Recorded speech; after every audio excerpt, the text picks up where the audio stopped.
J'avais tout ce que j'avais toujours voulu et pourtant je me sentais pas bien. J'ai décidé de changer tout ça, j'ai décidé de me remettre au sport pour reprendre confiance en moi. En anglais, on dit choose path of least resistance. Par défaut, on a tendance à aller vers la facilité. Puis moi, c'était un peu l'inverse parce que j'ai peut-être cet esprit contradictoire de vouloir me prouver que je suis capable de faire ce que je ne pensais pas être capable de faire. Bienvenue sur Unlimited Talks, un podcast où on apprend ensemble à devenir meilleur. Moi, c'est Jérém et il y a quelques années, j'ai décidé de changer de vie parce que je me sentais pas à ma place, je me sentais pas à l'aise dans mon ancienne vie et je sentais que j'avais envie de faire plus que ça dans ma vie. Dans cette quête de changement, je me suis souvent demandé ce qui fait la différence entre ceux qui rêvent d'une vie inspirante et ceux qui osent vraiment la construire. Pour le comprendre, j'ai décidé de partir à la rencontre avec des gens qui osent, qui passent à l'action et qui m'inspirent. Et dans ce podcast, je t'amène avec moi dans ces échanges pour qu'on puisse apprendre ensemble de leur parcours, de leurs galères et de leurs réussites. Et au passage, je suis pas encore un pro, j'apprends en le faisant, ça fait partie de mes challenges. Et le prix à payer de ce challenge, c'est que je te sors des podcasts qui n'ont pas encore une qualité professionnelle, mais si tu t'abonnes pour la suite, tu vas voir que la qualité va s'améliorer. D'ailleurs, j'en profite, n'hésite pas à t'abonner pour les prochains épisodes. Et aujourd'hui, je reçois TomTom qui m'a été recommandé suite à l'interview avec Alex, et je t'embarque avec moi pour cet échange parce qu'il a été riche en apprentissage. C'est parti. Salut à tous, aujourd'hui je retrouve TomTom comme vous l'avez déjà vu dans le vlog qui est sorti il y a quelques semaines. Ouais, parce que j'ai préparé le vlog comme je te disais. Donc là on part pour l'interview et si vous voulez voir la journée complète, vous n'avez plus qu'à regarder la précédente vidéo. TomTom, enchanté, Salut Jérém, merci de m'accueillir ici chez toi. avec plaisir. J'ai beaucoup l'habitude d'aller squatter chez les gens que j'invite dans mes vidéos. Un jour je te recevrai chez moi quand j'aurai une maison. Mais c'est pas mal, ça permet de faciliter la rencontre et puis bon, tu vois un peu le décor. Ouais, c'est sûr. C'est surtout ton décor qui est, comme je te disais, c'est l'antre de tout ce que tu fais. Donc c'est vrai que c'était assez sympa que tu m'aies proposé de venir ici. Ouais, bah là en fait, t'es dans mon bureau et ma salle de sport en partie. Ouais, j'avais remarqué, avec le vélo. On se connaît pas, donc pour mettre les choses à égalité, je te propose de me présenter rapidement, et je te laisse 2 questions à la fin si tu as des questions à me poser. Ok, Deal? deal. J'ai commencé, on va dire, ma vie pro, j'aimais pas l'école, donc j'ai fait mes études avec un bac pro, j'ai continué en BTS, en licence pro, en école d'ingénieur. Finalement, j'aimais quand même pas l'école, mais j'ai voulu pousser le truc. Après, je suis tombé dans le truc de métro, boulot, dodo, où j'avais une vie qui m'épanouissait plus. J'étais dans ma routine, j'avais ma maison, j'avais mon boulot, enfin mon CDI, ma stabilité. J'avais une compagne, mais j'avais tout ce que j'avais toujours voulu et pourtant je me sentais pas bien. Et du coup, en 2021, j'ai décidé de changer tout ça, j'ai décidé de me remettre au sport pour reprendre confiance en moi, pour pouvoir aller de l'avant dans ma vie, pour pouvoir transformer ma vie et avoir une vie qui correspond beaucoup plus à l'homme que je suis maintenant. Donc je me suis remis au sport, je faisais 85 kilos, je suis monté à 93. Après, j'ai fait une sèche, je suis descendu à 69. Waouh. Là, je me maintiens vers 77, un truc comme ça. J'ai quitté mon CDI avec 2 années de création d'entreprise, enfin de congé pour création d'entreprise. Avec la compagne dont je t'ai parlé, c'est malheureusement terminé. Et donc là, j'ai quitté mon CDI, j'ai vendu ma maison et je m'apprête à partir faire un tour du monde en solitaire. Waouh. Voilà. Quand ça, tu prévois le tour du monde? Fin du mois. J'ai mon ultra à Tarawera mi-février. Ok, c'est Nouvelle-Zélande? C'est ça.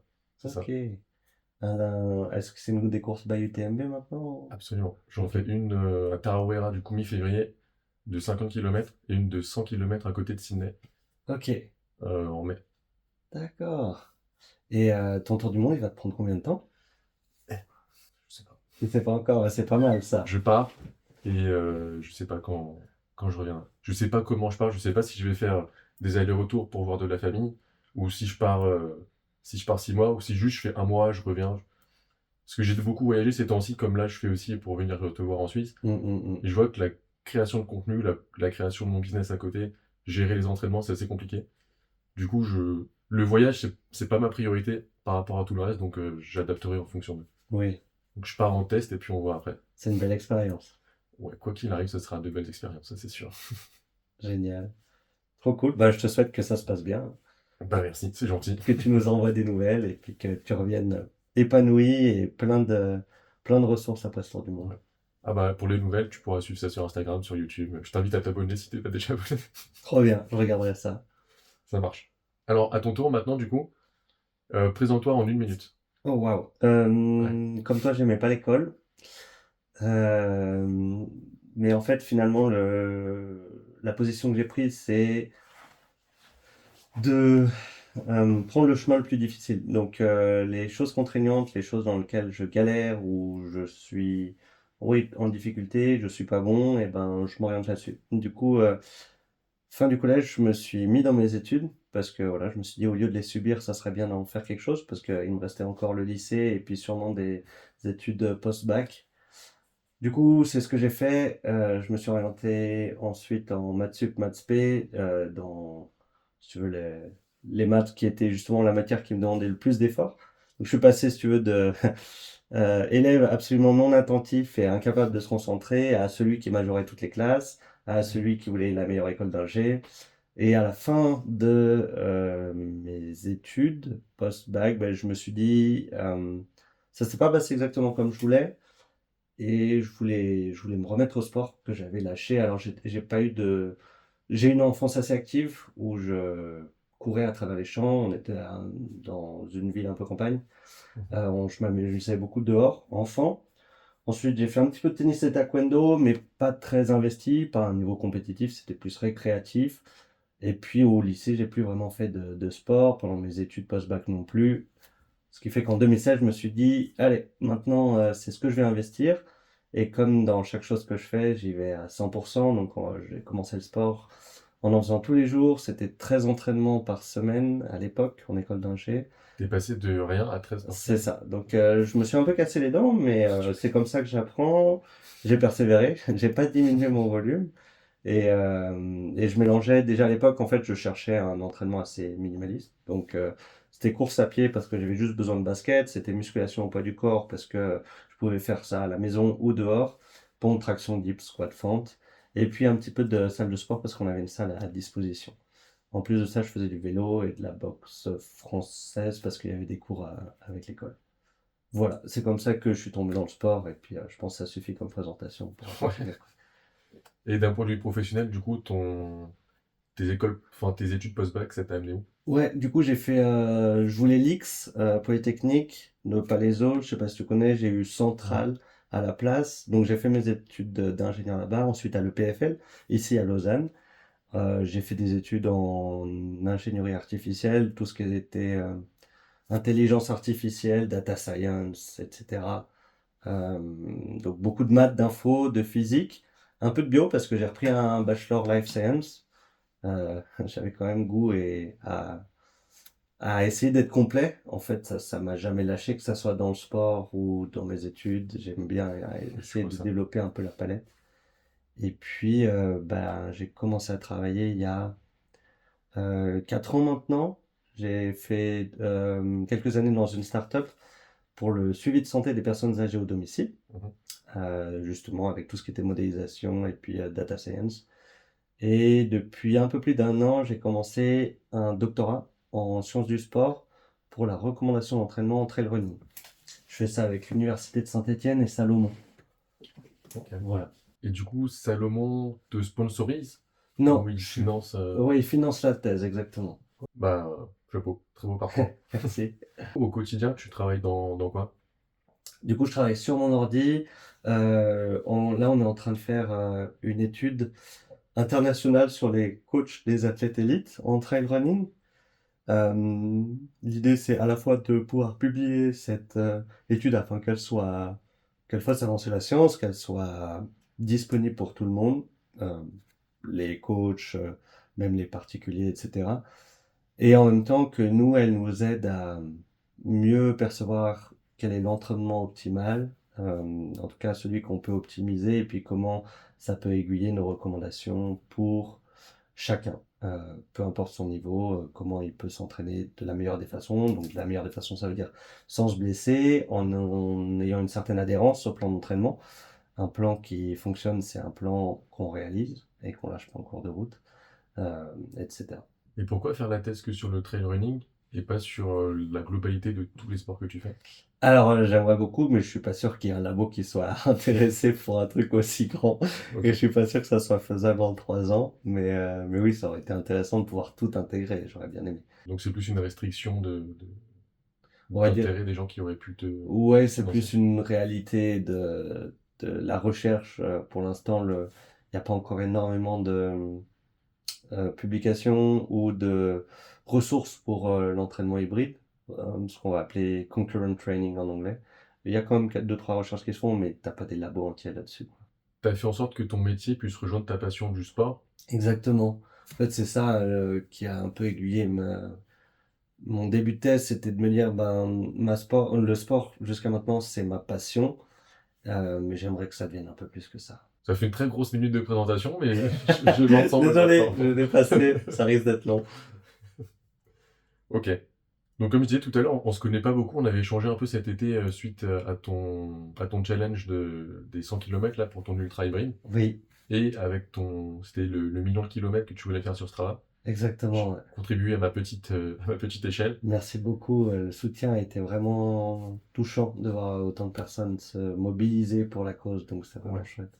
Ouais, j'ai trouvé ça aussi. C'est pour ça que j'avais partagé le maximum que j'ai pu de mon côté. Mais la question que je voulais poser par rapport à ça, c'est suite à l'interview avec Alex, quand il m'a dit qu'il voudrait bien te voir répondre à mes questions. Je me suis dit que ça serait très intéressant. Je t'ai fait une petite présentation rapide de ce que je voulais faire et de pourquoi je voulais créer du contenu. Donc l'idée, c'est de créer du contenu pour aider les gens à transformer leur vie, un peu comme j'ai fait. Et tu m'as dit que c'était une cause qui te touchait. Mhm. Et du coup, ma question dans tout ça, c'est pourquoi cette cause te touche et te parle autant. Je pense que mon chemin personnel, ça a été de casser des croyances limitantes. Dans le sens où, quand je te dis que j'ai choisi le chemin de la plus grande difficulté, en anglais on dit choose path of least resistance. Par défaut, on a tendance à aller vers la facilité. Puis moi, c'était un peu l'inverse parce que j'ai peut-être cet esprit contradictoire de vouloir euh, me prouver que je suis capable de faire ce que je ne pensais pas être capable de faire. À chaque fois que j'ai l'impression d'être dans une case ou si j'ai l'impression que des personnes me mettent dans une case, j'ai toujours tendance à aller à en fait montrer que ben tu peux être quelque chose d'autre que ce à quoi pour l'instant tu restreins ton identité. C'était ça par exemple avec les études parce que voilà, moi j'ai jamais trop aimé l'école.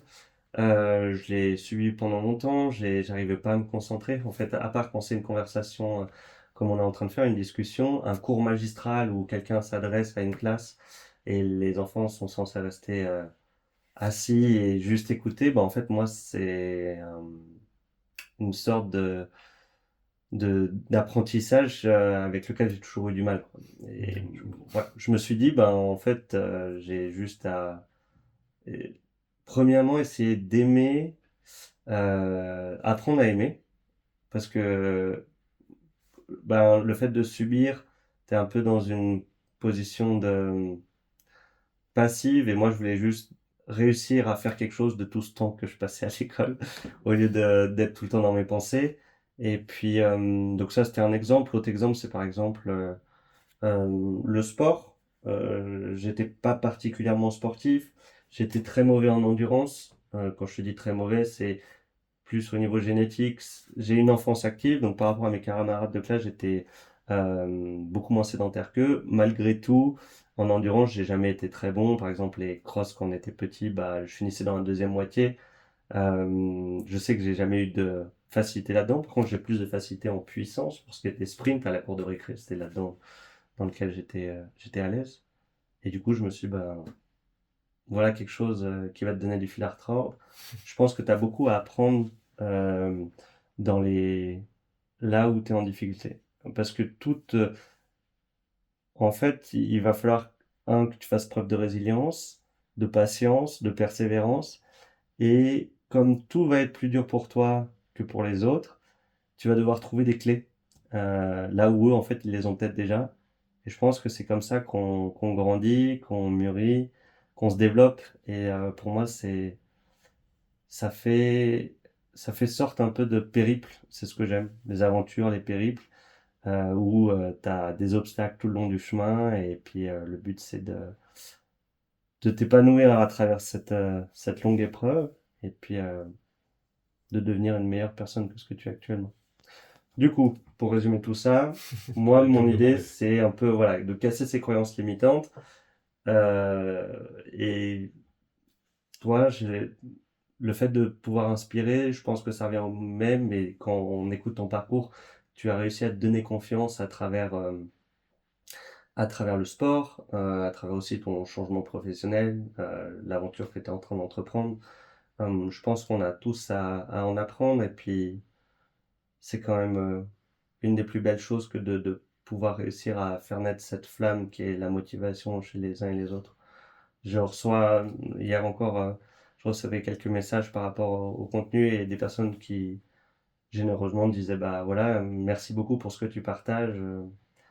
Ça m'a permis de commencer le sport, ça me motive, ça, je pense que, ouais, au niveau de la création de contenu, c'est peut-être pour moi la chose la plus puissante qu'on peut faire. Ouais, je trouve aussi. Bon, c'était plus long qu'une minute de nouveau. Ouais, mais là, il y avait peu de minutes. Ok. Et c'est intéressant parce que tu vois, quand j'ai commencé l'année dernière prépa marathon, ça fait Ouais, à peu près 1 an.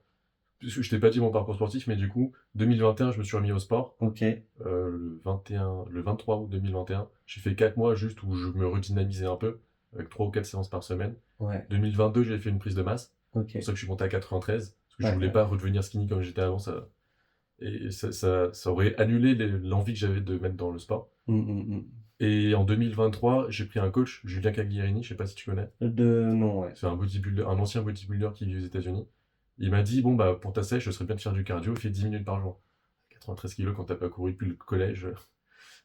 10 minutes, c'était long. Et en mars 2023, je suis allé voir une collègue qui a fait le semi-marathon de Paris. ok, Et je me suis dit, waouh, mais c'est incroyable comme ambiance, je veux faire ça et tout. Donc, je suis l'année prochaine, je le fais. Donc, j'avais déjà perdu pas mal de poids. Et je me suis dit, bon, bah, vas-y, je me mets à m'entraîner. Donc, le semi, c'était en mars. ok, Le 5 mai, à Miami, le 4 mai à Miami, j'ai réussi à faire mon premier 10 km. C'était assez cool et je me suis dit, il me reste 10 mois de prépa. Faire 21 km en 10 mois, ça va quoi. Donc j'ai fait le vrai marathon nice, et j'ai pas mal souffert sur le marathon. Mais bref, là, pour te dire, où c'est pendant la prépa, parce que j'ai pas lâché la muscu avec mes 5 séances par semaine, j'ai fait mes 4 séances de run en plus. Donc moi, je suis que à 9 entraînements par semaine. Et je voyais autour de moi les gens qui me disaient au début, tu vas pas y arriver, tu vas pas y arriver. Et au fur et à mesure, qui me disaient, en fait, comment tu fais, comment ça se passe, comment tu as réussi à changer ton corps. Et je voyais que malgré moi, j'arrivais à attirer pas mal de curiosité, à attirer pas mal d'attention. Et c'est pour ça aussi que j'ai décidé de me mettre dans la création, c'est pour pouvoir partager tout ce que je fais.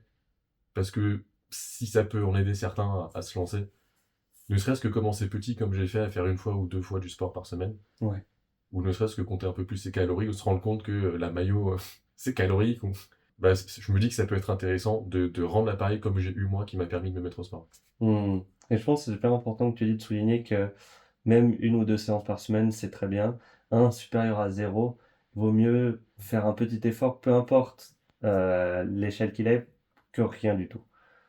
Ouais, Ça fait réellement la différence, et puis c'est comme ça qu'on commence, donc il faut pas s'inquiéter de faire pas beaucoup au début, ça viendra au fur et à mesure. bah, c'est ça. Mais on est tellement dans un monde où on se voit, on peut se comparer à n'importe qui. Tu Mm. vois, moi, je te dis, je fais entre guillemets que 9 séances par semaine, je peux me comparer à toi qui en fais plus. Je me dis, ah, je fais pas beaucoup.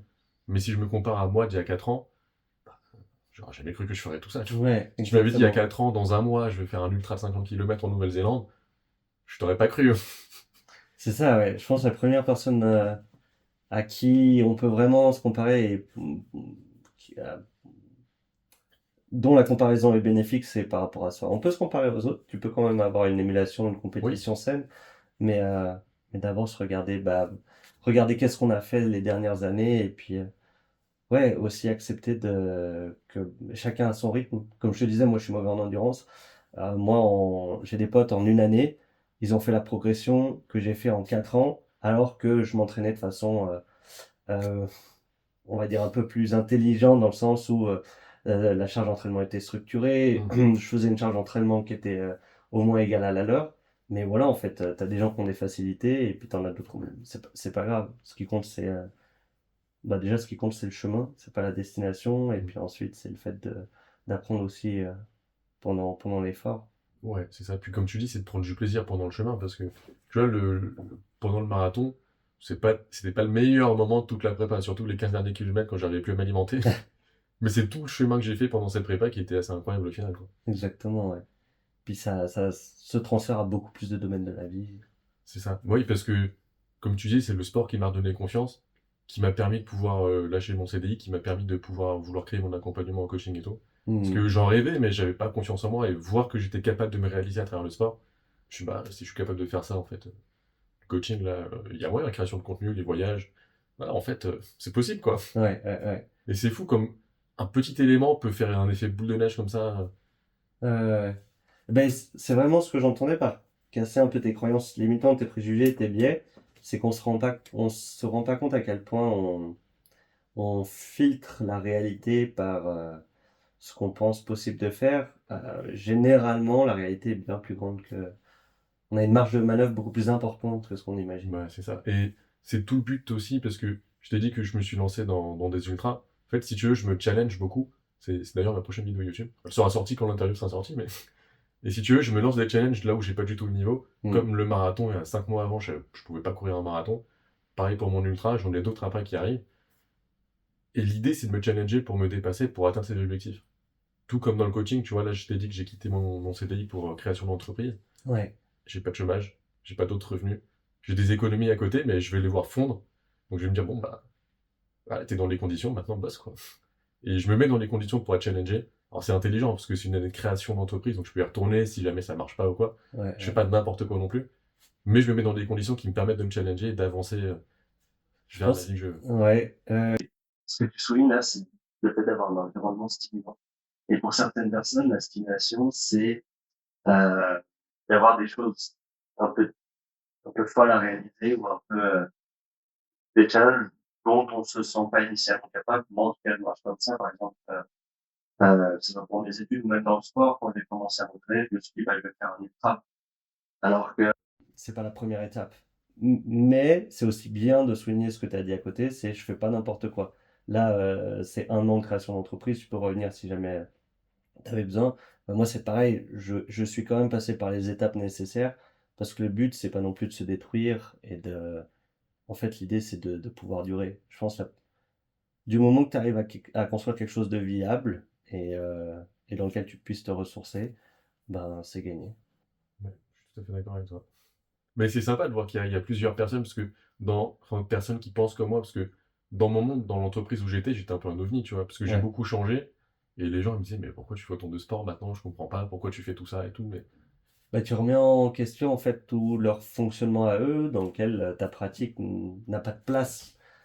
ouais, Après, c'est c'est ça. aussi peut-être un tremplin pour eux pour aussi changer. Peut-être c'est pas dans le sport qu'ils vont Oui, investir, mais dans une passion pour laquelle ils n'avaient pas encore pris de temps, mm, je sais pas. Et ouais, je pense que c'est toujours bien aussi d'avoir des personnes un peu différentes avec lesquelles confronter nos idées parce que on prend beaucoup pour acquis ce qu'on fait et notre vie de tous les jours, mais enfin, c'est très pertinent ce que tu dis. Finalement, il n'y a pas une seule solution et c'est aussi bien que tu aies remis tes collègues en question. ouais.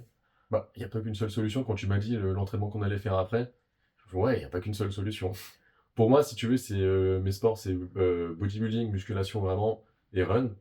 Là où je vois la shape que tu as, tu fais pas du tout ça, et pourtant, c'est quelque chose à quoi j'aspire, d'avoir une shape et un cardio comme le tien. Hmm. Mais il n'y a pas qu'un seul chemin pour y arriver, quoi. Non, et puis il y a aussi tout ce que tu as fait auparavant. C'est-à-dire, c'est un peu ce qui est difficile avec en s'identifiant aux athlètes pro, tu peux regarder leur entraînement et te dire, ben, est-ce que si je fais la même chose que lui, je vais devenir qu'il est? Alors, a priori non, parce qu'on n'a pas le même bagage, on n'a pas la même génétique, mais aussi a priori non, parce que le niveau qu'il a actuellement n'est pas juste l'expression de l'entraînement qu'il fait aujourd'hui, mais de tous les entraînements qu'il a fait les 10 ans précédents. Ouais. Et je pense que c'est toujours bien de garder en tête le contexte. On n'est pas, moi, je ne me suis pas transformé en qui je suis d'un coup. C'est pour l'instant bientôt 9 ans d'entraînement, plus de 3000 jours d'entraînement, donc c'est beaucoup. Et puis j'ai tendance à faire un gros volume. On pourra en parler après, mais c'est c'est aussi important de garder en tête tout ce qui a été fait avant. Bah ouais, c'est ça. Et c'est là où, tu vois, quand j'ai vu ta vidéo, tu disais que ça faisait 8 ans. Ouais. Bon, elle est sortie il y a un moment. Et c'est là où, d'un point de vue comparaison, tu vois, je me dis, ok, moi j'en suis là au bout de 3 ans, au bout de 8 ans, je pourrais tendre à un truc comme ça. Et un truc Exactement. comme ça, parce que je pourrais pas être toi, parce qu'on n'a pas la même génétique, mais Mm, mm. quelque chose qui peut ressembler à un truc, à ça, quoi. Ouais, c'est ça. C'est vraiment ça. Enfin, dans le sport et dans beaucoup de domaines, c'est la régularité qui paye, l'investissement, et puis Ouais. ouais, aussi je pense les échanges comme on a aujourd'hui. Des fois, on part mes entraînements du début n'ont rien à voir avec ce que je fais maintenant, donc il y a toute une richesse de partage, d'enseignement. Je pense que c'est bien aussi d'apprendre en cours. Pour, parce que initialement, juste pour mettre un peu de contexte, j'avais tendance à faire toujours les mêmes entraînements, ce qui n'est plus du tout le cas maintenant. Je pense que c'est bien aussi de passer du temps à investir. Faut pas trop se poser de questions si t'as pas les résultats au début. Après après un an, t'en auras, mais c'est peut-être pas ce que tu voulais. Faut quand même persévérer. Mais faut pas non plus persévérer tout le temps en faisant que la même chose et pas se poser de questions, parce que t'as sûrement meilleur à faire que ce que tu fais. Donc c'est aussi bien régulièrement d'essayer de réfléchir, repenser ton entraînement et, euh, et comment tu peux améliorer ça, quoi. C'est drôle, hier j'écoutais un podcast avec Eric Fleck qui disait que pendant 3 ans, il a fait la même chose, genre Ouais. tirage vertical avec 20 kilos, et qu'il n'avait pas de résultat. Par rapport à ce que tu dis là, c'est tellement évident maintenant, mais pour le Eric d'il y a quelques années, pour le nous quand on a commencé, c'était pas logique de devoir tout le temps changer. Ouais, Et c'est vrai exactement. que quand tu prends du recul, avec les compétences qu'on a maintenant, c'est tellement évident que. C'est pour ça qu'il en rigole maintenant, mais. Et il y a encore autre chose, je trouve, qui amène de la richesse, c'est que Euh, un entraînement qui marche sur toi au début ne marche pas forcément sur toi plus tard. C'est pareil à Mm. tous les niveaux. Un entraînement aujourd'hui pourrait amener pas mal de stimuli et faire que tu vas bien évoluer. Dans 2 ans, si tu le reproduis, peut-être ça ne te fera pas grand-chose. Donc, on a tendance aussi à changer, le corps s'adapte. Et, euh, et puis quand on est débutant, on n'est pas du tout dans la même phase que quand on est amateur ou confirmé. Quand on est débutant, généralement, tout ce que tu fais va contribuer à ton développement. Ouais. Tu vas t'améliorer, tu vas pouvoir faire une surcharge progressive quand tu veux, où tu veux, les poids augmentent, tu peux courir plus vite, etc. Puis il y a un jour où tu vas rencontrer la stagnation, un plateau, et là, c'est la première remise en question. Mm. Ouais, clairement. Clairement. Bah, c'est un peu mon histoire de début de ma prépa marathon jusqu'à il y a 3 mois. Ouais, Ma shape, elle a quasiment pas bougé. C'était assez frustrant. J'ai fait ma prépa marathon, j'étais à 2200-2500 calories ouais, par jour. En faisant mes 9 entraînements, je trouve que c'était pas beaucoup. Mais dès qu'on augmentait, je prenais du poids, je prenais du fat juste en bas du ventre. Et là où maintenant je suis à 3200 calories par jour et je perds du poids, quoi. C'est fou. Et ouais, je vois le corps qui commence à s'adapter vraiment à cette hybridation-là. Mais l'année de frustration était, enfin de plateau du coup, c'était une année de frustration pour moi, mais mm, au final, ça me permet maintenant de voir une shape qui évolue beaucoup mieux et en faisant ce qui me plaît, et c'est cool. Mais du coup, ouais, faut savoir surmonter cette étape-là. Ça me fait penser aussi, quand j'ai commencé ma sèche, je me disais, est-ce que je suis capable pendant un an et demi de restreindre ma quantité de nourriture pour pouvoir avoir une shape qui m'intéresse et après pouvoir augmenter une fois que j'ai augmenté ma masse musculaire. Bah, je suis content de l'avoir fait, mais c'est vrai que c'était pas facile, hein. non, c'est pas évident. Et qui plus est, je pense pendant ta prépa marathon, tu avais quand même ce focus marathon qui disait que ta shape n'était peut-être pas ta priorité, non? Non, c'est quand même ma priorité. C'est quand même ta Ouais, je faisais priorité. de la Ok, muscu le matin, je fais toujours la muscu en premier ok, ouais. et le run après, parce que c'est vraiment le truc qui me permet de me sentir bien. Malgré tout, ça te prenait plus de ressources que si tu avais juste fait un petit peu d'aérobie comme tu faisais au début quand tu as Ouais. commencé. Oui, oui, ça, c'est une Donc certitude. tu sais que tu as un peu moins de capacité pour donner à ta shape, même si c'est ta priorité, tu as Mm. une partie de l'énergie que tu vas dépenser à autre chose, quoi. Ouais. Oui, puis mes entraînements étaient au temps de course. Ils étaient pas à la fréquence cardiaque. Ok, ouais. Là où maintenant je bosse avec Alex, Ouais, et je lui envoie à chaque fois les fréquences cardiaques de mes runs. Si je passe en zone 2, en zone 3 alors qu'il m'a dit zone 2, je suis pas content. Du coup, je fais très attention à ça. Et c'est moi qui lui ai fait faire ça parce que du coup, pour sa prépa ultra, j'ai fait tout contrôler à la fréquence cardiaque et je voulais vraiment qu'il respecte la zone 2.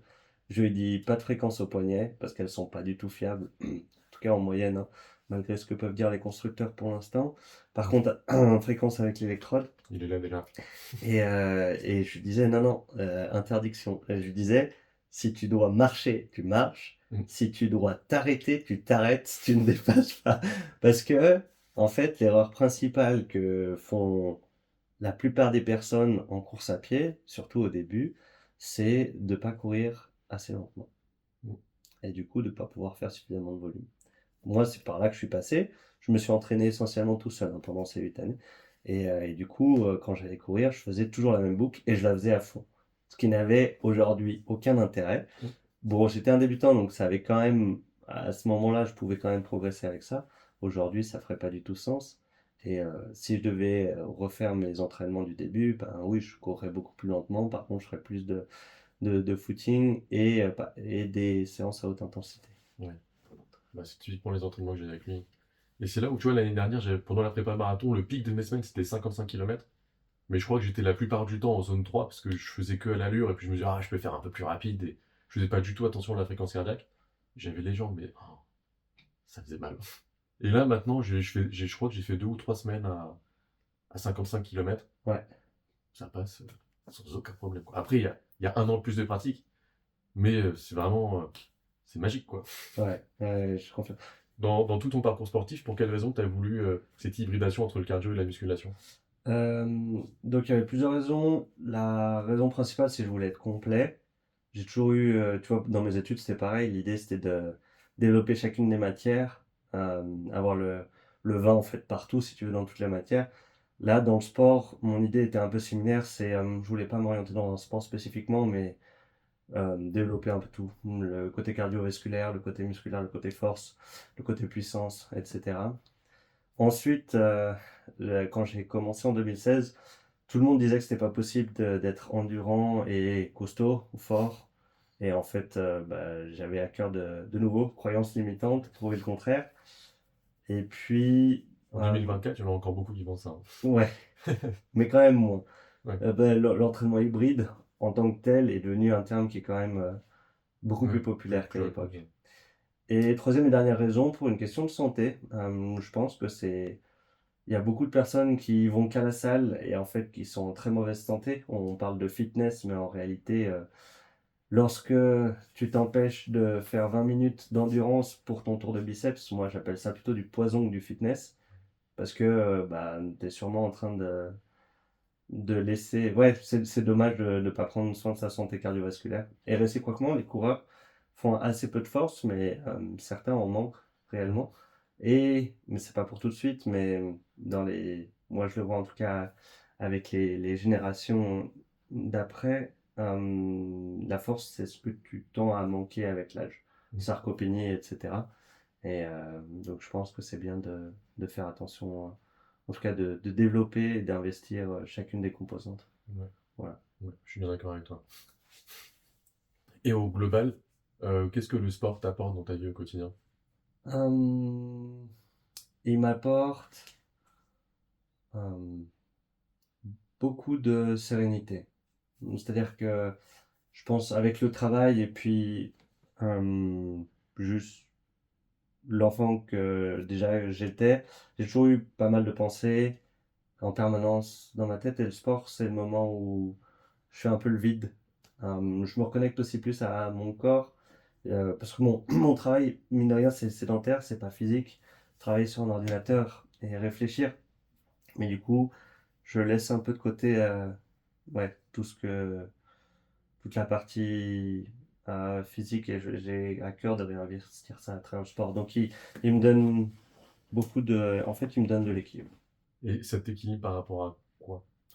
Par rapport au côté plus pensée, intellectuel, dans ma tête, qui est le travail et je pense mes habitudes de passer du temps dans la tête, mais pas trop avec mon corps. Hmm. Ouais, ça me parle aussi, tout ce que tu dis. Parce que j'ai tendance aussi à être. J'ai lu le livre de David Goggins, Ok, lequel? Can't Hurt Me. Ouais, C'est pour ça que je me suis lancé dans mon marathon. Ouais. J'ai eu une fenêtre où, quand je l'ai lu, je me suis dit, allez, je me lance tous mes challenges. Maintenant, la fenêtre est refermée, je ne veux plus en faire d'autres. Mais ils sont encore là et je les ai pas encore tous faits. Et j'étais en mode déconnecté, je me suis dit, je dois aller courir, je vais courir même si j'ai mal, même si. Et c'est pas forcément la meilleure chose à faire, mais non c'est là plus, où ouais. reconnecter au corps, c'est vrai que c'est intéressant d'avoir ça, quoi. Je comprends ce que tu me partages. Au global aussi, je vois que tu as un tableau de chasse assez impressionnant derrière toi. Comment tu définis dans ta vie quotidienne, que ce soit sportif ou autre, comment tu définis tes objectifs? Euh, c'est une bonne question. Je crois qu'ils viennent assez naturellement, surtout quand je me dis, oh waouh, ça c'est compliqué, difficile, corsé à faire. Ça devient généralement un objectif. Donc là, le problème, c'est que, euh, en fait, assez rapidement, j'ai eu plein d'objectifs en tête, et comme toi, tu peux pas tous les réaliser parce que tu as un temps qui est limité. Euh, Malgré tout, j'en ai toujours plein.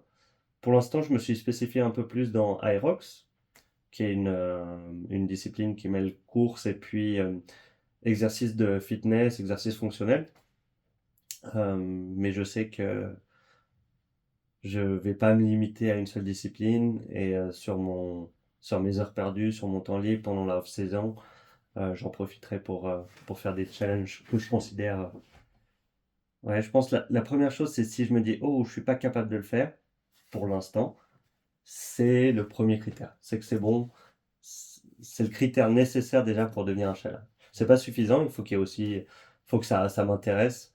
Par exemple, je dis n'importe quoi, mais si le challenge c'est manger, manger 10 tiramisu en une journée, c'est pas très stimulant. Ouais, je Je comprends. suis incapable de le faire, mais c'est pas stimulant. Donc, incapable, faut que ça soit, c'est le critère nécessaire, mais il faut en plus que ça me drive, que je me dise que c'est un intérêt, souvent que ça soit compatible avec mes autres objectifs.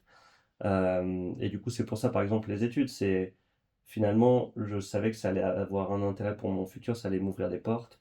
Et le sport, c'est pareil, c'est que ça allait être intéressant pour ma santé, pour mon bien-être. Et c'est comme ça, en fait, que ça vient naturellement. Euh, donc, ça resterait des objectifs qui seront assez fous, mais qui me permettent de me développer et de grandir, quoi. Donc, c'est des objectifs, si je retranscris avec mes mots, qui s'inscrivent dans ta vision de vie au global. Ouais, et dans l'idée d'un développement personnel, Ok, c'est ouais, ça. ok, c'est essentiel. Je fonctionne à peu près de la même façon. Moi, ma ligne directrice, c'est de pouvoir être fier de mon parcours. Si je me dis c'est fier et que enfin, je pourrais en être fier et que ça s'inscrit dans la ligne de vie que je conçois, bah, go, même si ça me fait peur, même si. Ouais, ouais. Mais parfois, le fait que ça me fasse peur, c'est un truc qui me fait bon, bah, je fais. Comme toi un peu. Mais du coup, c'est vrai que si t'en es fier, j'imagine, c'est que ça veut dire que c'est compatible avec tous tes principes, tes valeurs morales, Bah ouais, c'est etc. ça. Et donc, d'une certaine façon, ça rejoint un peu le côté, bah, c'est là-dedans, je pense que tu vas te développer. Mm, c'est ça. Ouais. Ouais, parce que c'est vrai que le mot fier, ça résume beaucoup, mais oui, comme tu dis, il y a beaucoup de valeurs ou autres derrière qui sont respectées pour que je puisse en être fier. Hmm. Effectivement. Et du coup, par rapport à tes objectifs, quand ils te challenge, quand parfois ça peut faire peur, comment tu fais pour avancer malgré ces peurs ou ces difficultés? En fait, c'est la peur qui me fait avancer. Et tu vois, le fait de me dire que cette vérité de réaliser ce challenge n'est pas encore atteinte et que c'est ce vers quoi je tends, j'ai envie de prouver à moi-même en mon premier, et généralement c'est que à moi-même que je peux le faire, ben, c'est ce qui me pousse à avancer. À partir du moment où j'ai l'impression que c'est acquis, que c'est gagné, ça perd de l'intérêt à mes yeux. Mm. Pour ça que tu as rajouté un gilet lesté sur ton Exactement. sur ton gilet. C'est un peu l'idée, c'est si c'est trop facile, et ben de nouveau, hein, suivre ce chemin de la plus grande pente. Si tout d'un coup j'ai l'impression que le chemin n'était pas le plus ardu, ça a moins de charme à mes yeux. Alors, pour le contexte, l'ultra dont on parle, c'est un ultra de 100 km avec 1000 pompes, 1000 dips et 1000 tractions. Et t'en faisais, je crois que tu faisais 2 km et 20 pompes, 20 dips, 20 tractions. Ouais, exactement. Et tu faisais la moitié des pompes, dips et tractions avec le gilet Un petit laitier. peu moins, j'ai dû faire. Je faisais un tour sur 5, donc 20%. Ok. 20%, ouais. Quand même, hein. Et du coup, c'est cette peur, on va dire, cette envie de te développer qui te drive au quotidien. Ouais, cette peur, ces désirs, cette motivation, il faut qu'en fait j'en sorte différent. Je crois que je suis passionné d'entraînement et je suis passionné de transformation. Et par exemple, pendant mes études, je suis allé en prépa. Et ce qui m'intéressait, c'était vraiment de traverser cette période de 2 3 ans qui allait s'annoncer très difficile. Mm. Parce que bah, c'est vraiment ça que j'adore, quoi. C'est le trial, le, la mise à l'épreuve et le camp d'entraînement, euh, le processus qui transforme. Et du coup, c'est pareil à travers mes challenges. En fait, j'ai l'impression que c'est seulement des prétextes pour traverser des périodes difficiles mais intéressantes afin d'en être quelqu'un de nouveau, de différent, de Ouais. grandi. Ouais, ça me parle encore une fois. Ok. Au quotidien, comment tu fais quand tu as ces peurs ou ces croyances limitantes? Comment tu fais pour y aller, pour quand même avancer malgré tout ça? Hum, je crois que j'ai C'est bien que tu poses la question parce que c'est vrai que j'ai pas forcément de solution pratique à donner directement. J'ai l'impression que j'ai une discipline qui s'est construite au fur et à mesure et que du coup maintenant je me pose plus les questions, c'est automatique. Je, je me lève, je déjeune, je vais faire les choses les plus importantes de la journée et j'ai j'ai- j'ai- j'ai plus vraiment de difficulté à, à rester focus et à exécuter les tâches que je dois faire. Je pense que la première chose à faire, si j'essaye d'un peu de rétro-engineer le process, ça serait de découper le challenge en plus petits objectifs, Mhm. donc en sous-blocs de choses réalisables. Donc, disons que toi, voilà, tu prépares ton marathon. Euh, En fait, d'abord, tu t'es inscrit à un 10 km.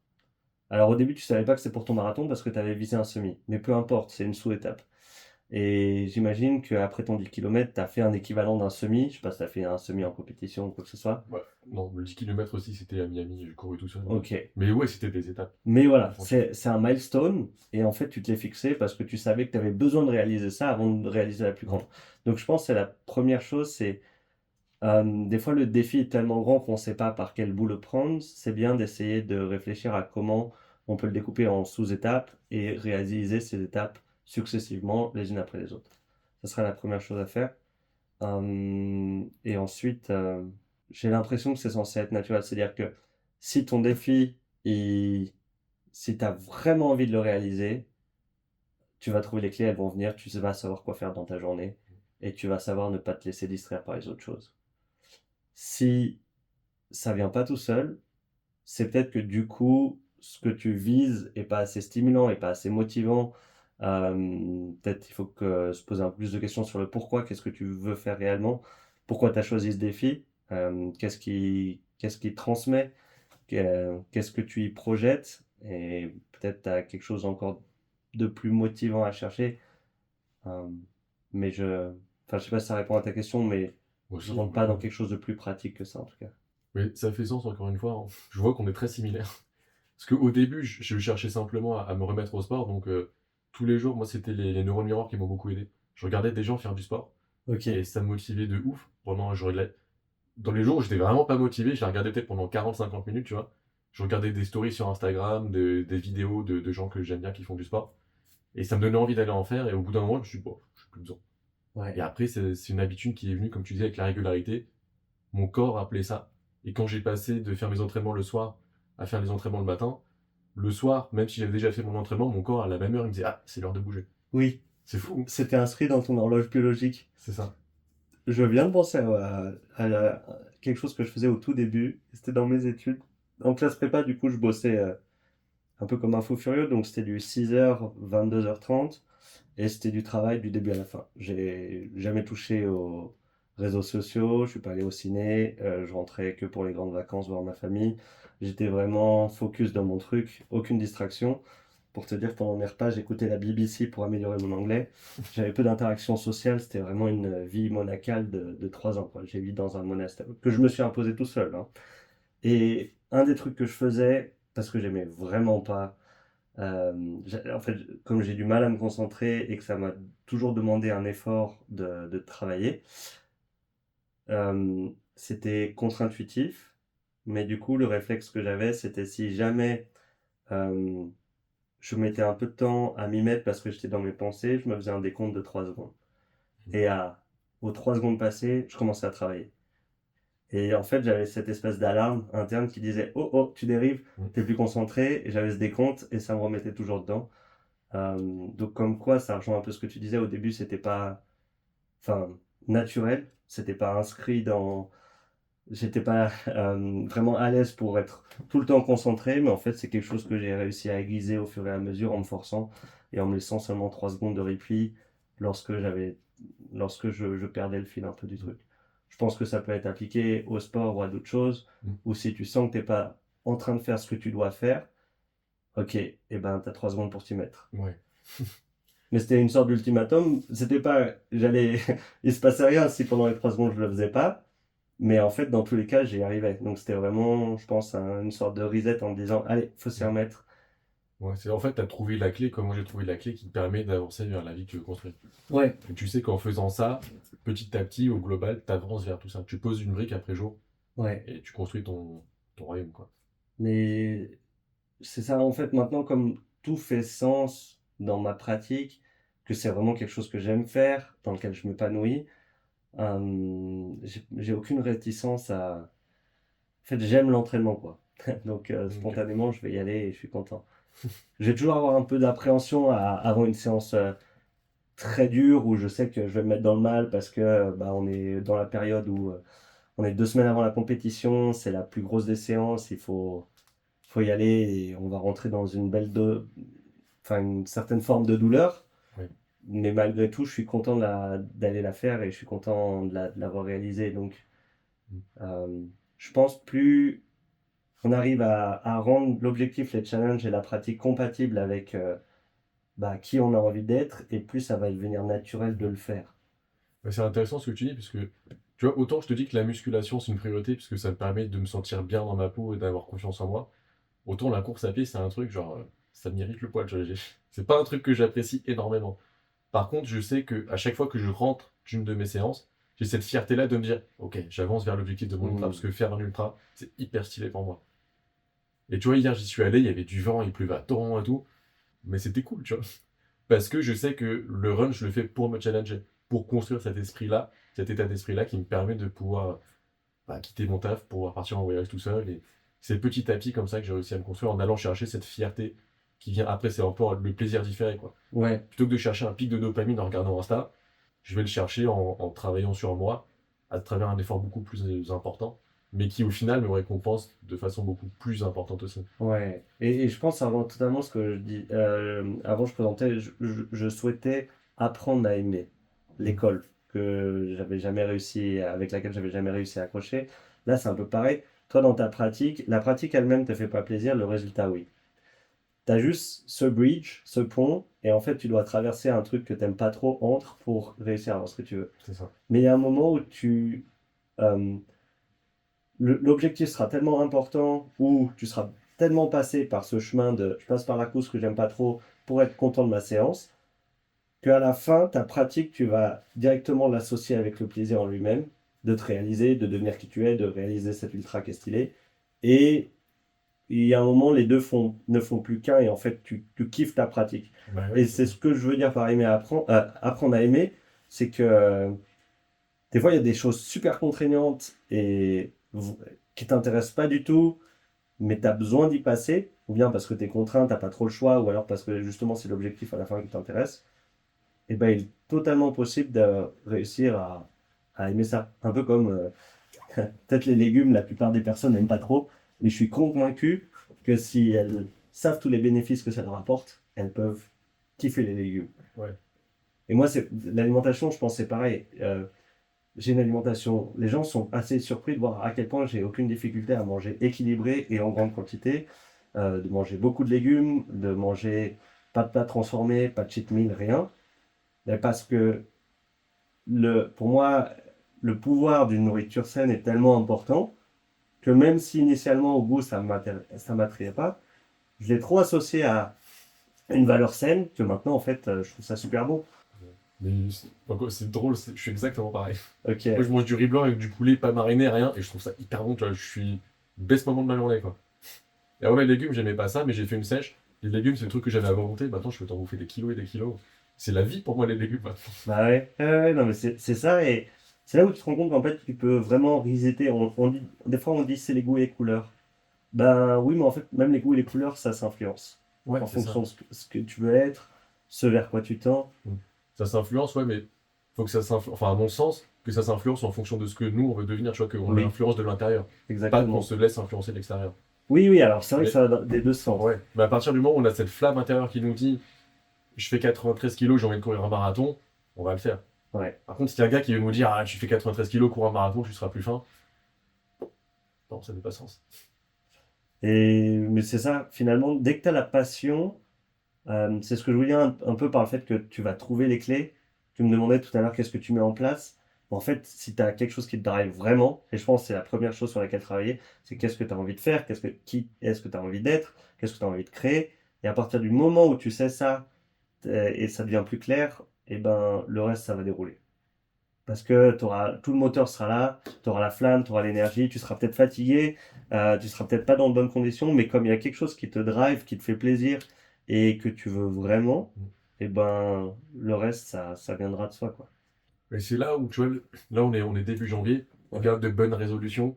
Ah oui, j'ai décidé de machin. Mais quand t'as pas de raison vraiment palpable derrière de changer, d'avoir ces bonnes résolutions-là, bah, pour ça, il y en a qui me disent, c'est quoi tes résolutions? Bah, j'en ai pas. J'attends pas le 1er janvier, puis je les prends au cours de mon année. Ouais. Mais c'est en fonction de qui j'ai envie d'être. J'attends pas le 1er janvier, tu vois, si on est en juin, je vais pas me dire j'attends 6 mois pour changer. Ouais.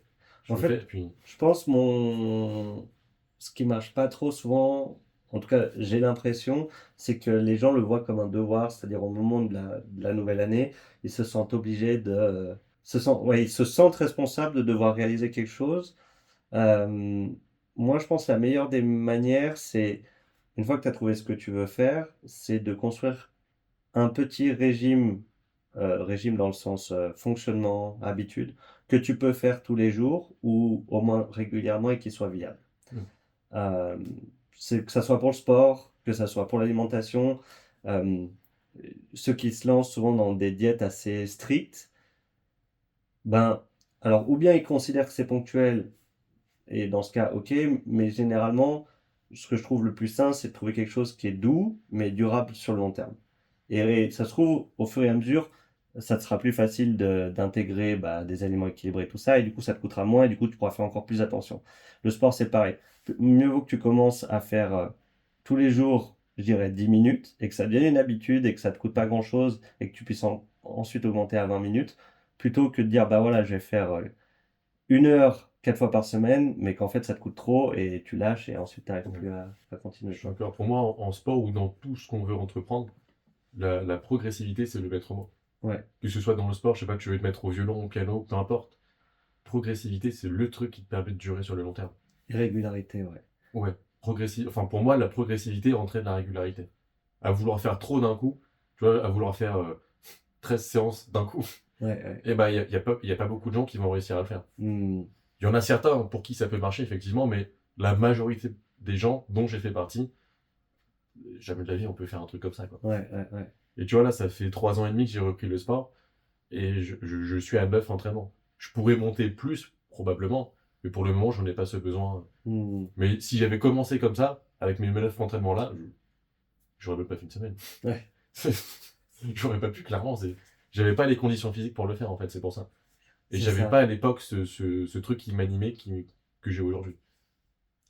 Et je pense que c'est d'autant plus important que si on se met du coup dans une situation viable où on peut faire cette progressivité, eh ben, on a un retour sur investissement, on est content d'accomplir ce à quoi enfin les tâches qu'on s'était données. À l'inverse, si on s'en donne trop, la première chose qui va nous venir en tête, c'est l'échec. On est mis face à son échec parce qu'on a été trop ambitieux par rapport à ses capacités. Et souvent, les personnes ont encore plus de mal à s'y remettre quand elles ont vu qu'elles n'y étaient pas arrivées auparavant. Oui, ça. Donc, et ça, c'est pareil pour l'alimentation.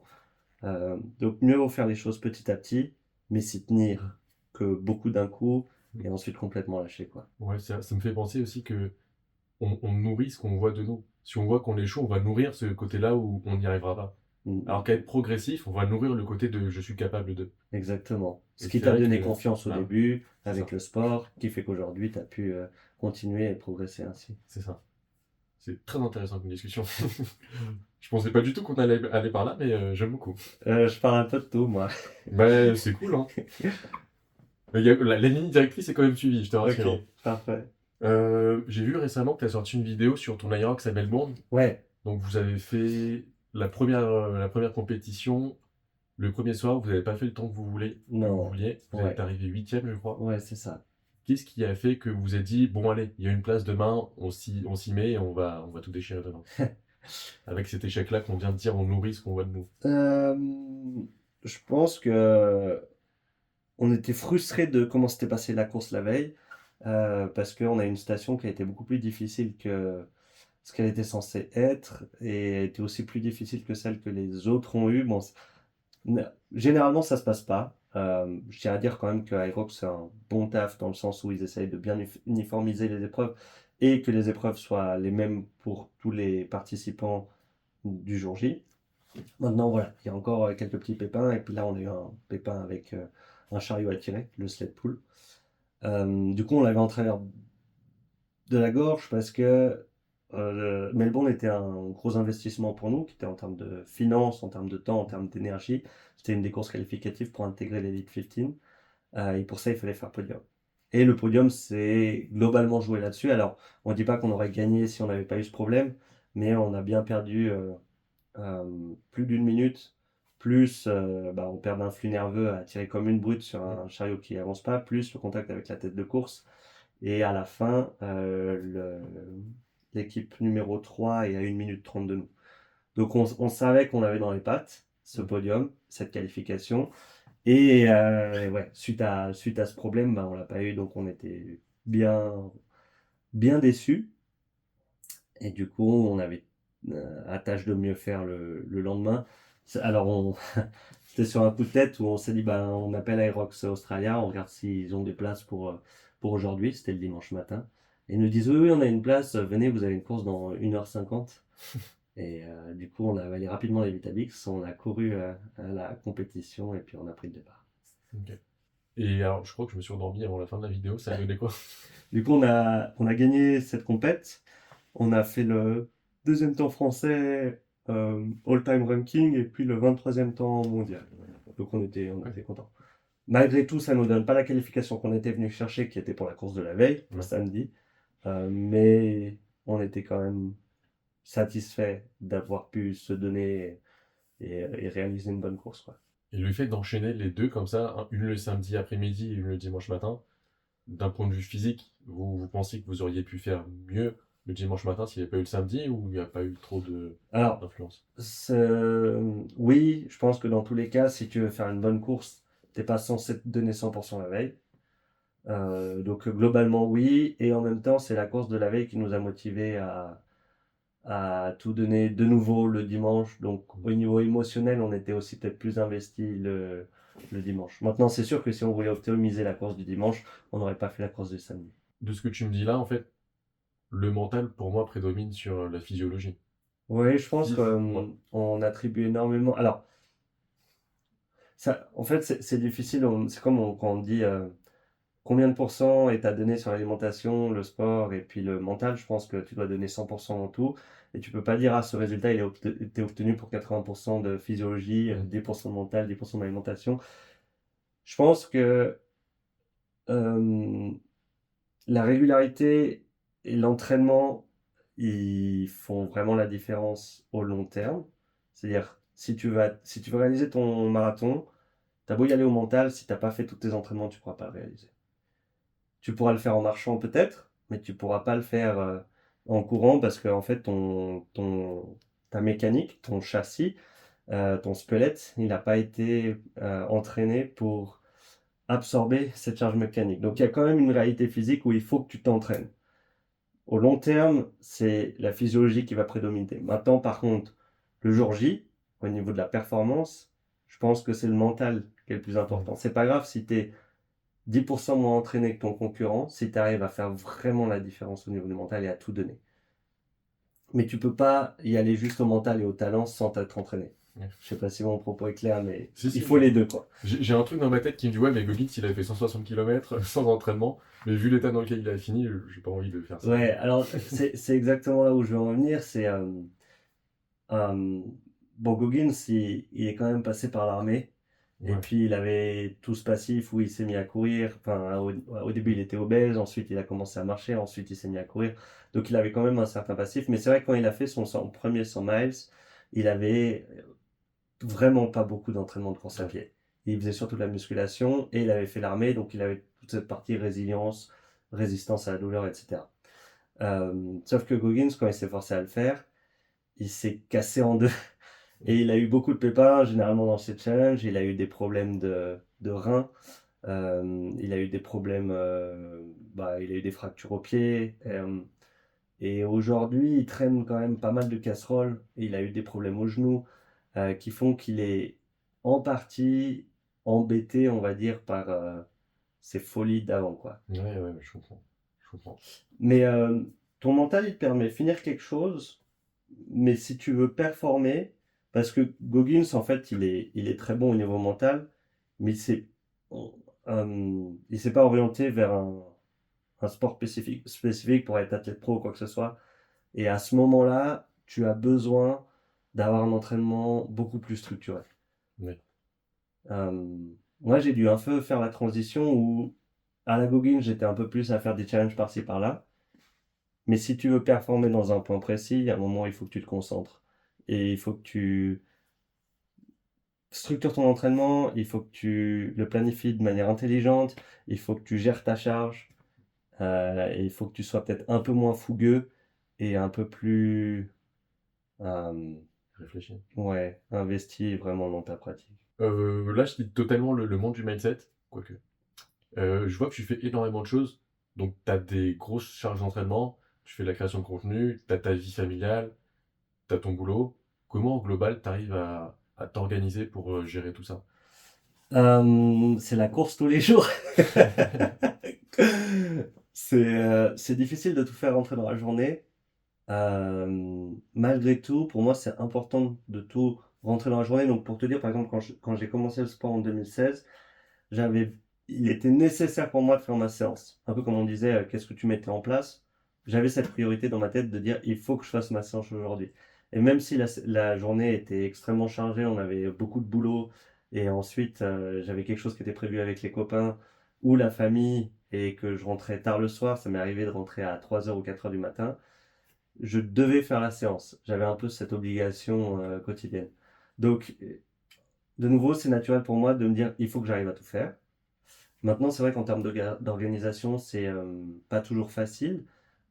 Parfois, c'est au jour le jour, ou tout d'un coup, je dois rendre un gros projet, donc ça va décaler mes séances.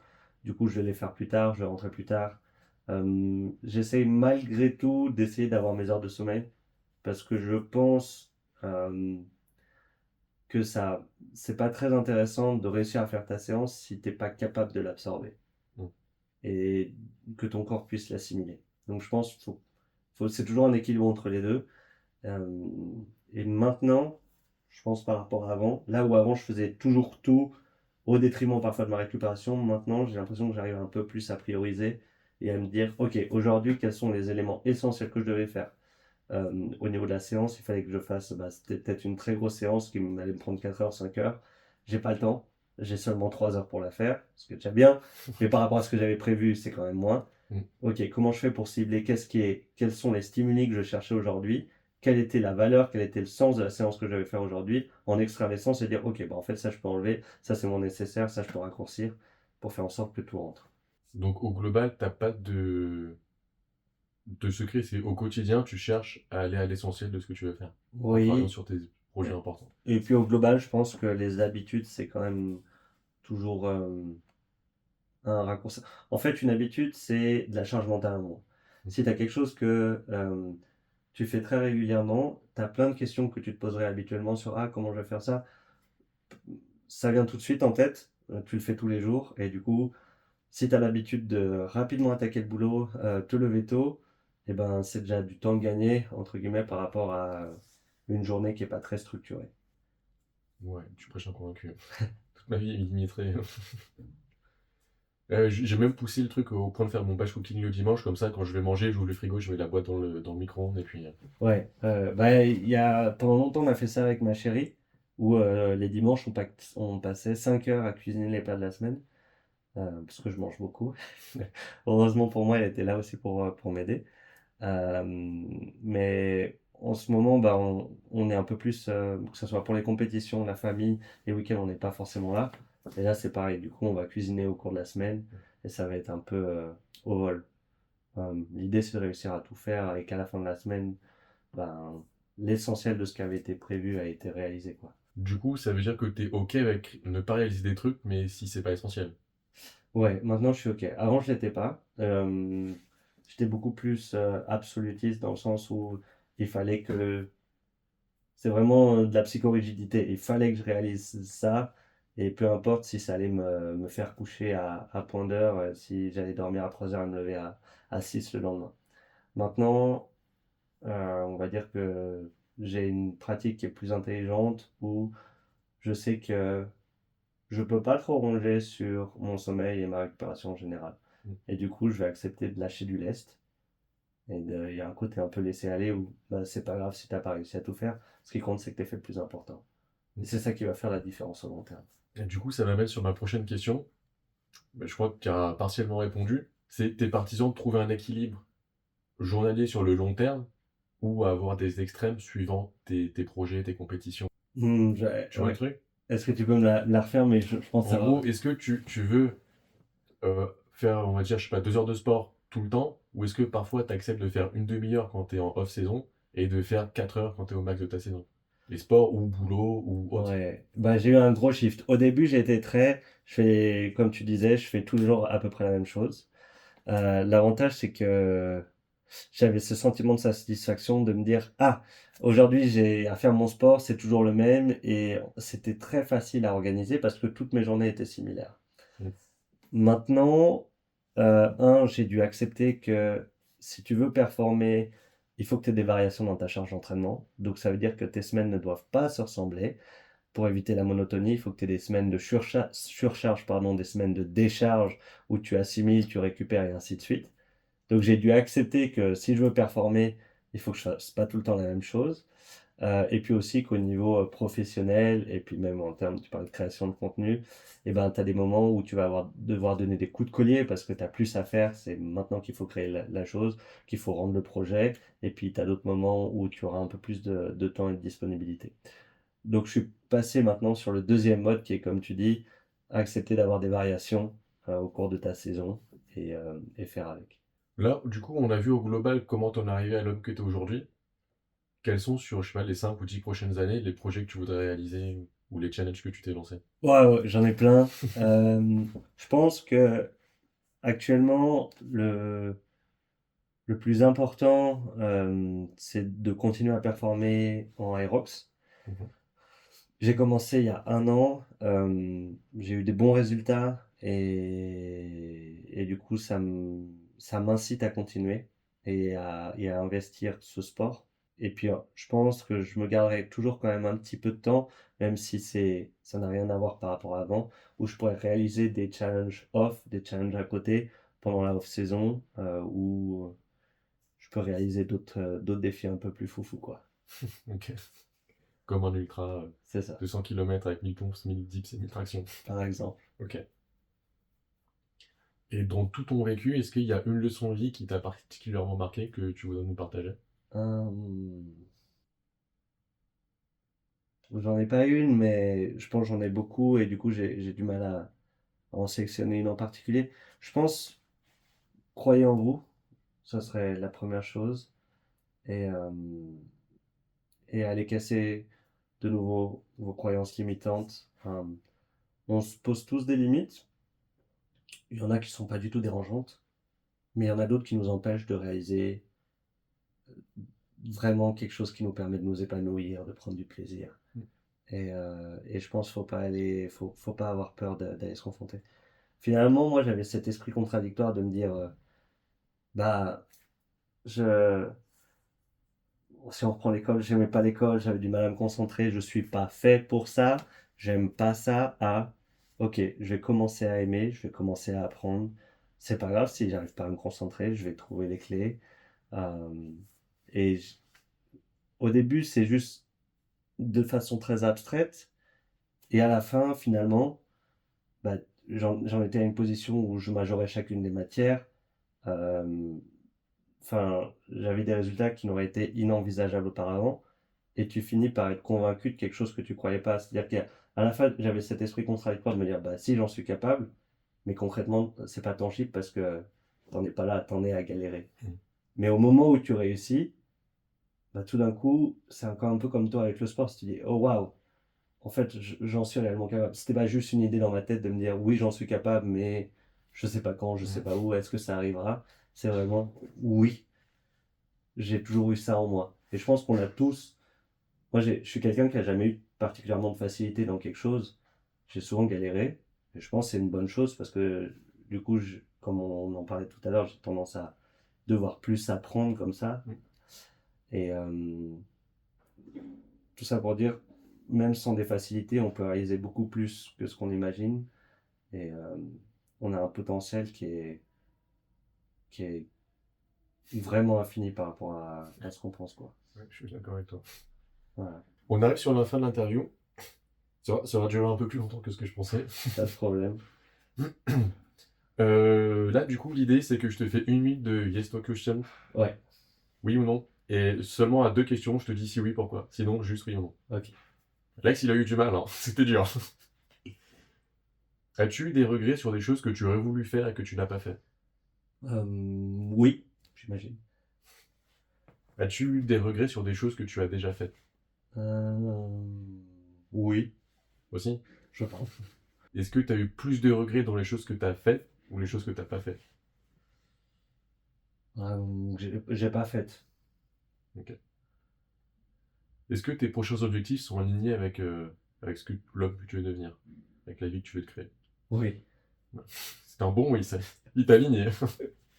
As-tu peur de tes prochains objectifs et si oui, pourquoi? Euh, non. Ok. Du coup, je suis curieux, pourquoi quand même? On va dire que c'est, comment dire, les objectifs que je me suis préparé, je suis pas dans l'inconnu pour l'instant. Donc, je parlais de iRock, je veux Mm. performer à ce niveau-là. Je sais à quoi ça ressemble. C'est un milieu qui m'est pas inconnu. C'est très difficile de réussir à performer, mais euh, j'ai, comment dire, j'ai pas cette peur que je pouvais avoir quand je me lançais totalement dans l'inconnu. J'avais jamais fait de sport et puis je voulais faire de l'ultra-endurance. Ok. Donc, pour l'instant, c'est des challenges entre guillemets plus raisonnables, pas fous. Mais l'heure viendra où, lorsque je me lancerai les challenges fous, je pense que oui, là, T'auras j'aurai peur. peur. Ok. Alex, il était terrifié avec son challenge qu'il a annoncé. Ouais, mais c'est aussi un bon moteur pour lui. Ouais, ouais, tu m'étonnes. Es-tu confiant quant à la réussite de tes prochains objectifs? Hmm, 50-50. Parce qu'ils dépendent pas que de moi. Ouais. Oui, vu que c'est une compétition. Exactement. Ok, ça a du sens. Que ce soit dans le mindset, le business, ou l'entrepreneuriat, ou autre, le sport, ou autre, est-ce que tu es pour aller chercher toujours plus? Plus maintenant. Dernière question en Yes No Question. Est-ce que c'était le meilleur interview de toute ta vie? Ça fait partie des meilleurs. Ah, merci. De mon côté, je t'ai dit, je suis actuellement en train de... Ouais, vas-y, vas-y. Ok, tu voulais dire un truc? J'ai le droit à 2 questions, je me souviens pour toi, c'est ça? Ouais. Ok. Je sais pas si c'est ce que tu voulais dire maintenant. Ah non, bah vas-y si tu veux. Non, non, bah vas-y, continue, je sais pas à quel moment tu voulais le mettre de la... Ok, bah quand tu veux. Ok. Moi, j'ai une question pour toi. C'est quels sont tes projets au court, moyen et long terme? Donc, on monte jusqu'à dans, on va dire, 7 ans. Ok. En gros, quels sont tes projets pour l'année à venir, les 2 prochaines années? Je crois que ça va. Ensuite, pour de 3 à 4 ans. Et puis, dans 7-8 ans, où est-ce que tu vas en être? Ok. Alors, je fonctionne pas de façon aussi détaillée. Ouais. Euh, mais si tu veux, j'ai ma vision de vie sur le long terme. Mhm. Je sais l'homme que je veux devenir. Je sais que je veux avoir ma liberté financière et géographique. Je sais que je veux avoir fondé ma famille, donc avoir trouvé ma femme. Je sais que je veux avoir une vie qui me remplit de choses qui me rendent fier. Typiquement, faire des voyages, faire mes challenges sportifs, développer mon activité, pouvoir accompagner les gens à transformer leur vie, que ce soit via mon entreprise de coaching ou via la création de contenu. Du coup, ça, c'est ma vision sur le long terme. Et au quotidien, je la ramène à un objectif dans 1 an ou 2, créer du contenu, créer mon entreprise de création de contenu, créer mon entreprise de coaching, trouver une compagne avec qui ça pourrait matcher sur du long terme, faire mes voyages. Et c'est ça, si tu veux, que dans 4 ans, je voudrais en être un peu plus proche. Mais tu vois, comme pour l'amour, je peux pas me dire dans 1 an, je vais avoir trouvé ma femme. Mhm. Ça, enfin, je pourrais mettre en place des choses qui vont faire que, mais je pourrais pas être sûr et certain de l'avoir trouvé. Ouais, ouais. Tout comme dans le sport, j'ai mes challenges jusqu'en 2027-2028. Bon, ça me terrifie. Mais si tu as la référence, Marine Leleu, elle l'a fait en 2018, Ouais. ça me fait un peu peur. Mais du coup, Au-delà, mais je vais déjà attendre de faire ça et après je verrai.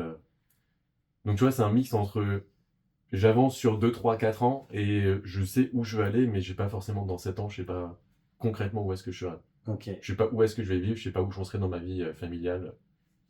C'est un peu flippant aussi. Ouais, je comprends totalement. Et du coup, deuxième question, deuxième et dernière question. Est-ce que ce nouveau mode de vie que tu as eu, Mhm. qui t'apporte beaucoup plus que ce que tu avais avant, la façon dont tu fonctionnais, est-ce qu'il peut avoir un défaut et est-ce qu'il y a quelque chose auquel tu dois faire attention pour toi en général? Ouais, j'ai tendance à être un peu psychorigide sur certains trucs et à vouloir toujours plus aussi. Tu vois, au début, je voulais courir 10 minutes, c'était dur. Maintenant, tu sais mon objectif sportif ultime. Je vois la marche entre les deux. Ouais, C'est ouais. même plus une marche, c'est un mur. Et du coup, c'est pour ça qu'après, je sais pas forcément ce que je veux faire, parce que je me dis, je vais pas continuer à faire toujours plus, parce que ça n'a pas de sens au bout d'un moment. Mm, mm, mm. Je sais que celui-là me challenge énormément, que c'est un beau parcours. Et après, du coup, j'ai tendance aussi parfois à être très focus, très robotique dans tout ce que je fais. Là où, tu vois, quand j'ai fait ma prépa marathon, je sortais pas beaucoup. J'étais très focus dans mes trucs, je parlais quasiment plus à mes collègues, j'écoutais des podcasts et tout. Et j'étais vraiment enfermé dans ma bulle en mode ours. Et j'ai rencontré quelqu'un cet été qui m'a fait sortir de ce truc-là. Mm. Donc c'est très cool. Bon, maintenant, il est plus là. Bah, c'est triste. Mais du coup, j'essaye de pas rentrer dedans. Parce que, tu vois, ce que je te disais tout à l'heure, c'était quand j'écoutais pas forcément mon corps, j'étais pas forcément à l'écoute de tout ce qui se passe autour de moi, j'étais vraiment genre, je dois faire ça, je dois faire ça, je dois faire ça, point. Et Ouais, je cochais mes cases toute la journée sur mes sujets d'habitude, et c'était cool. Mais ça me fait passer à côté d'autres choses. Et typiquement, tu vois, dans mes voyages, si je vais en Nouvelle-Zélande, et qu'au final, j'ai la même vie que quand je suis en France, bah, il n'y a pas d'intérêt. ouais, ouais. Donc faire attention à ce côté, on va dire, ours, vraiment psychorigide.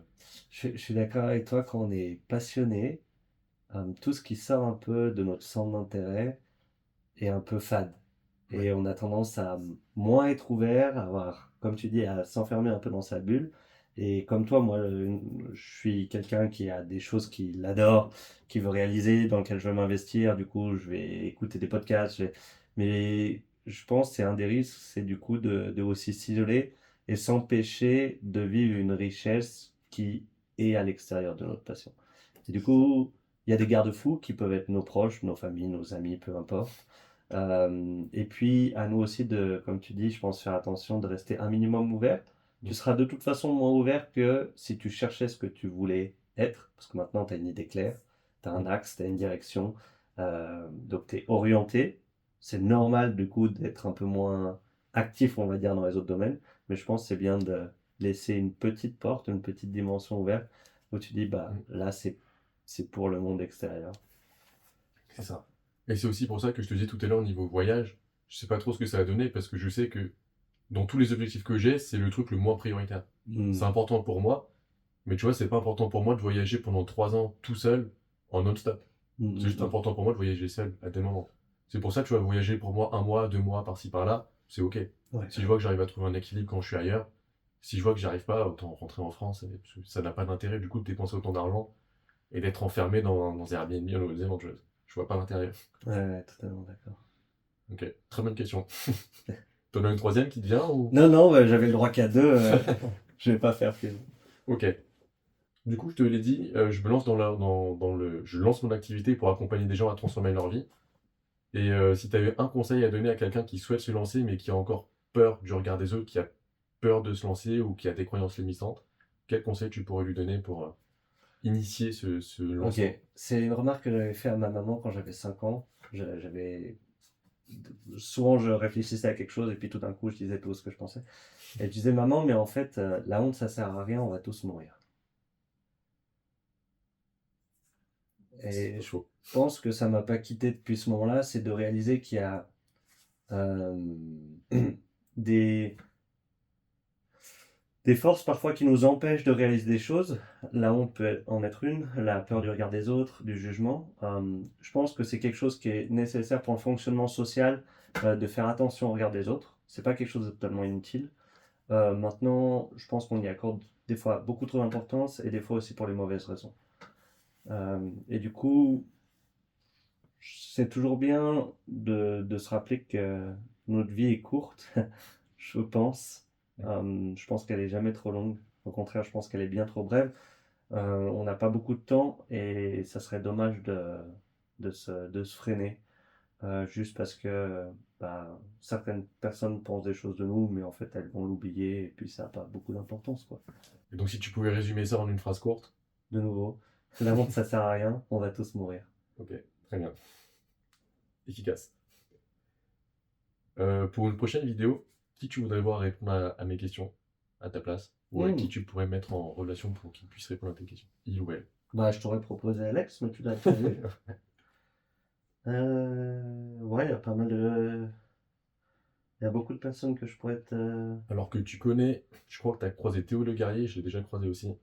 Un jour. Alors, je l'ai pas croisé, mais enfin, il était Ah. à Aerox Paris, mais on s'est loupé apparemment. Il était, et moi aussi, mais on s'est pas vu. Ah, il me semblait. Bah oui, puisqu'il. Ah oui. Je t'ai vu avec Eric, je l'ai vu avec Eric. Et j'ai dû me dire que vous étiez ensemble, mais du coup, ouais, peut-être pas. Ouais, c'est ça, on n'était pas ensemble. Ok. Bon, du coup, lui, il est déjà sur ma liste, je l'ai déjà croisé. Il sait que je l'ai dans ma ligne de mire. Pour le moment, on n'a pas eu l'opportunité, mais. Parce que je voulais le croiser à Vegas, mais bon, il était en compétition, je l'ai pas forcé, quoi. Ouais. Logique.